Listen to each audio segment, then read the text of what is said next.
Formoterol, nama obatnya Formoterol.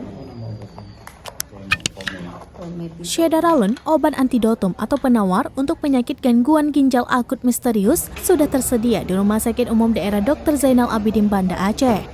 Kepala Instalasi Farmasi RSUD ZA, Syarifah Maryuna Apoteker mengatakan, obat Fomepizol yang merupakan hibah dari perusahaan farmasi Jepang, PT Takeda Indonesia tersebut sudah tiba di RSUD ZA sejak Rabu 26 Oktober 2022.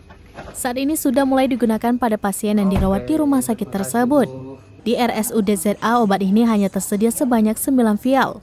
Setiba di Aceh, Fomepizol langsung digunakan untuk pasien. Untuk diketahui, Dinas Kesehatan Aceh menginformasi adanya penambahan 2 kasus gagal ginjal akut di Aceh. Saat ini kasus gagal ginjal akut pada anak di Aceh mencapai 31 kasus. Dari 31 kasus gagal ginjal akut di Aceh, sebanyak 23 pasien diantaranya meninggal dunia. Sementara 6 pasien dinyatakan sembuh setelah menjalani perawatan dan 2 anak masih menjalani perawatan intensif oleh tim medis. Sejak kapan obat ini mulai masuk ke rumah sakit Zainal Abidin? Masuk di pekan lalu di tanggal Rabu tanggal 26 Oktober. Itu masuknya berapa banyaknya, Bu? Masuk 4 vial. Kemudian gimana, Bu? Apakah langsung digunakan? Oh iya, keesokan harinya digunakan untuk pasien kita yang di Aceh. Total berapa vial yang sudah masuk? Hari ini masuk 5 vial lagi, jadi total ada 9 vial.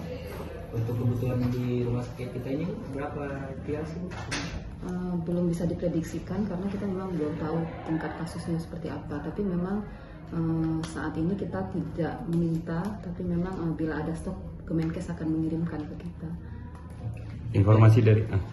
Informasi dari Kemenkes, Bu, dari rapat-rapat Zoom terakhir, bagaimana itu, Bu, untuk stok obat ini ke ZA? Ya, intinya mereka setiap mereka mendapatkan, karena kan memang susah juga mendapatkan obat ini. Jadi Kemenkes sekarang kan lagi mengusahakan untuk memperoleh obat ini dari Singapura ya atau Australia. Jadi mereka akan berbagi ke seluruh sentra-sentra yang melayani pasien-pasien. Dari Banda Aceh, Henry, Serambi On TV.